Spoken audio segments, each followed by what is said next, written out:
Breaking. The sheer scale of the collapse happening inside number 10 right now is difficult to overstate. Just moments ago, the fragile silence that had descended over Westminster was shattered by a development so catastrophic that senior civil servants are reportedly describing it as the terminal event for the Starmer premiership. This isn't just a leak. This isn't just a scandal.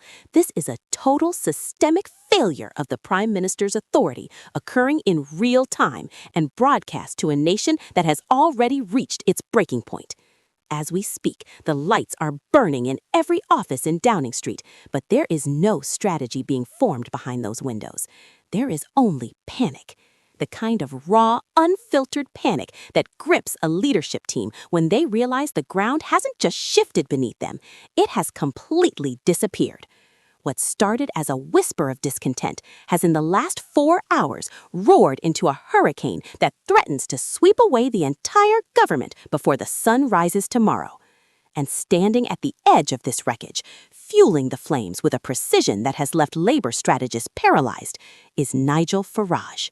He has stepped into the vacuum left by a silent Prime Minister, and the consequences are already redefining British politics.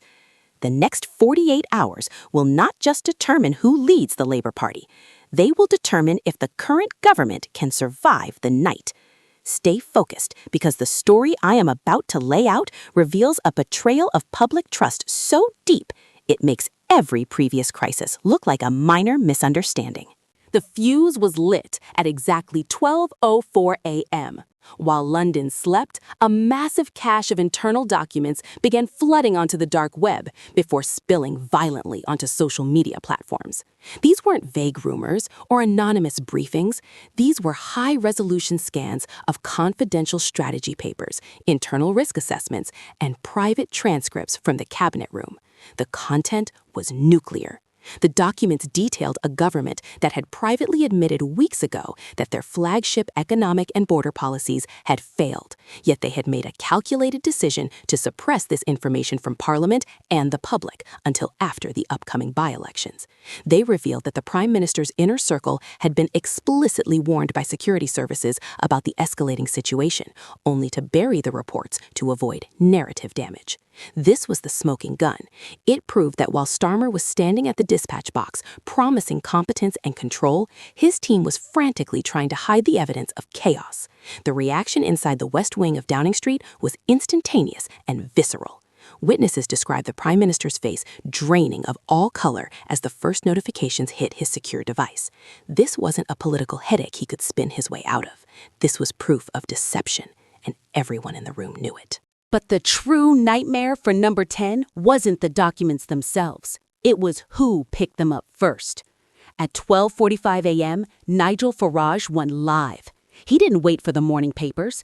He didn't wait for the BBC verification teams. He sat before a camera, holding the printed leaks, and delivered a monologue that shifted the entire center of gravity of British politics.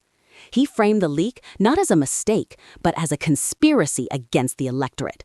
His voice was low, furious, and terrifyingly effective. He spoke directly to the voters in the Red Wall constituencies, the very people Starmer needs to survive, and told them that they were being treated with contempt by a metropolitan elite that lied to them for sport. He didn't act like an outsider shouting at the building. He acted like a judge reading a sentence. The impact was immediate. Within 30 minutes, his broadcast had more views than the Prime Minister's official social media channels get in a month. The narrative had been seized. Starmer was no longer fighting a policy dispute. He was fighting a charge of illegitimacy, prosecuted by the one man who knows exactly how to make that charge stick. The silence from Downing Street in those critical early hours was deafening. It was the silence of a leadership that had been caught red-handed and had absolutely nowhere to hide. By 6 a.m., the tremors had turned into an earthquake. The WhatsApp groups that connect Labour MPs, usually places for gossip and coordination, had transformed into digital riot zones. The realization was dawning on backbenchers that they were completely exposed. They had spent weeks defending the government's line on television, repeating the talking points sent down from headquarters, telling their constituents that everything was under control. Now they were staring at the proof that they had been made into liars by their own leader. The anger was incandescent. One veteran MP, a figure usually known for loyalty and discipline, sent a message to the main caucus group that simply read, "We are finished unless we act." It was a declaration of war. The firewall of party discipline, which Starmer had ruthlessly enforced for years, vaporized in seconds.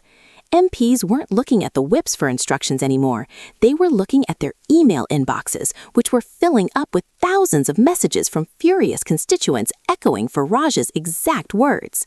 The external pressure was fusing with the internal betrayal to create a critical mass that no amount of party management could contain. The morning news cycle brought the spectacle of total disarray. The government attempted to send out a junior minister to hold the line, a sacrificial lamb sent to face the media firing squad. It was a massacre. The minister, visibly shaking and pale, attempted to dismiss the leaks as historical drafts and out-of-context scenarios. But the journalists weren't buying it, and neither was the public. Every time the minister tried to pivot to the government's long-term plan, the interviewers simply quoted the leaked documents back to him. The contrast was brutal. On one screen, you had the slick, angry, momentum-driven clarity of Nigel Farage rallying the country. On the other, you had a stuttering, evasive representative of a government that looked guilty as sin. Behind the scenes, the phone lines to the Prime Minister's office were ringing off the hook, but nobody was answering. Cabinet ministers, the heavy hitters who are supposed to defend the leader in times of crisis, had suddenly gone dark. Their diaries were cleared, their phones were switched to voicemail. It was the classic sign of a political death spiral. The rats weren't just leaving the ship, they were actively locking the captain on the bridge. By mid-morning, the question in Westminster wasn't whether Starmer could turn it around. The question was who would be the first to plunge the knife in publicly. The answer came at 11:15 a.m., and it was a moment that will be studied in political science classes for decades. It didn't come from the hard-left rebels or the usual troublemakers. It came from the center. A rising star in the party, a polished, media-savvy MP who had been handpicked by Starmer for a future cabinet role, released a statement on Twitter. There was no preamble, no softening of the blow. The statement was a direct torpedo into the hull of the Starmer project. It read, "I cannot defend the indefensible." The documents released last night reveal a culture of concealment that violates the core values of this party and this country. We were promised integrity. We have been given deceit. The use of the word deceit was deliberate. It was a moral judgment, not a political one. It signaled to every other wavering MP that it was safe to break ranks. It was permission to kill the king. The floodgates opened. Within the hour, 3 parliamentary private secretaries, the eyes and ears of the government, resigned in a coordinated block. Their resignation letters were devastatingly synchronized. They didn't just cite the leaks, they cited the Prime Minister's silence. They argued that a leader who cannot face the public when the truth comes out is a leader who has abdicated his responsibility. And haunting every single letter was the ghost of Nigel Farage's narrative. His framing of the people versus the establishment had seeped into the consciousness of the Labour Party itself. These MPs weren't resigning to save the party. They were resigning to save their own skins from the wrath of an electorate that Farage had successfully whipped into a frenzy. The Prime Minister was now fighting a war on 2 fronts: an external insurrection led by a populist master, and an internal mutiny led by his own protégés. And he was losing both. As the afternoon wore on, the atmosphere in Parliament became suffocating. The air was thick with the smell of political blood. Small clusters of MPs were seen huddled in the corridors, speaking in hushed, urgent tones. They weren't discussing legislation. They were discussing the mechanism of removal. The 1922 committee equivalent for the Labour Party, the shadowy group of backbenchers who hold the power to trigger a leadership contest, was reportedly besieged by requests. The numbers were moving. The threshold for a no-confidence vote, which had seemed impossible just 24 hours ago, was now within touching distance. Starmer's team tried to counterattack. They issued threatening briefings to the press, warning that any MP who undermined the government would be stripped of the whip and barred from standing in the next election. It was a desperate, high-stakes gamble. It was an attempt to rule by fear when authority had vanished. But threats only work when the person making them has a future. And by 4 p.m., it was clear to everyone that Starmer's future was measured in hours, not years. The threat backfired spectacularly. Instead of cowing the rebels, it radicalized them. A senior backbencher, a grandee of the party with nothing left to lose, went on live radio and called the threats the last gasp of a dying regime. He compared Starmer's tactics to a bunker mentality, completely divorced from reality. This was the moment the discipline truly snapped. The MPs realized that if they all rebelled together, Starmer couldn't sack them all. There is safety in numbers, and the numbers were swelling by the minute. The authority of the Prime Minister, once absolute, had been reduced to a frantic voice on the end of a phone line that nobody wanted to take. The evening brought the crisis to its boiling point. At 7:30 p.m., reports began to circulate that Nigel Farage was planning a massive rally in the heart of Westminster the following day. The prospect of thousands of angry voters descending on Parliament, led by the man who had effectively triggered the collapse, sent a chill through the spine of the political establishment. This was no longer just about parliamentary arithmetic. This was about public order. The police were reportedly briefing the Speaker of the House on security arrangements. The sense of siege was literal. Inside Number 10, the mood had shifted from panic to a grim, funeral silence.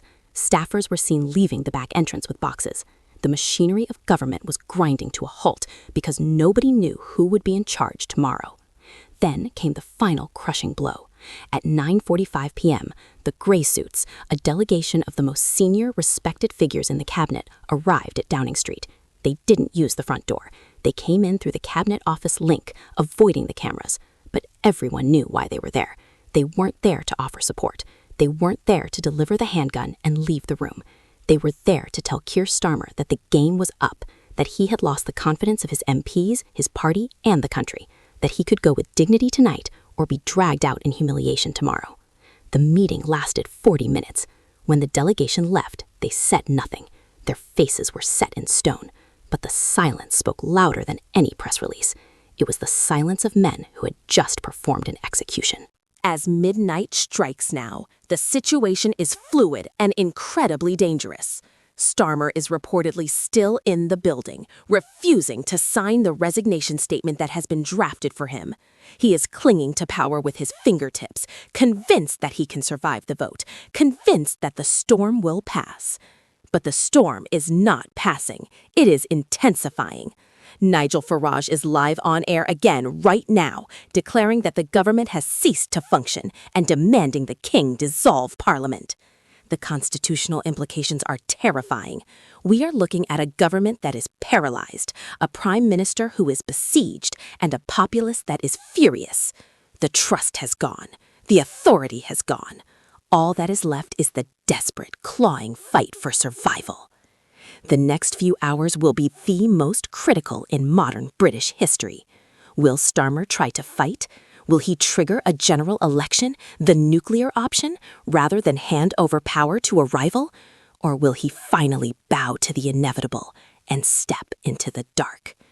The leaks that started this 24 hours ago were just the spark. The explosion is happening now. The Britain that wakes up tomorrow will be a very different place. The establishment has cracked, the outsiders are at the gates, and the man in the high tower is all alone. Don't look away. The end is here.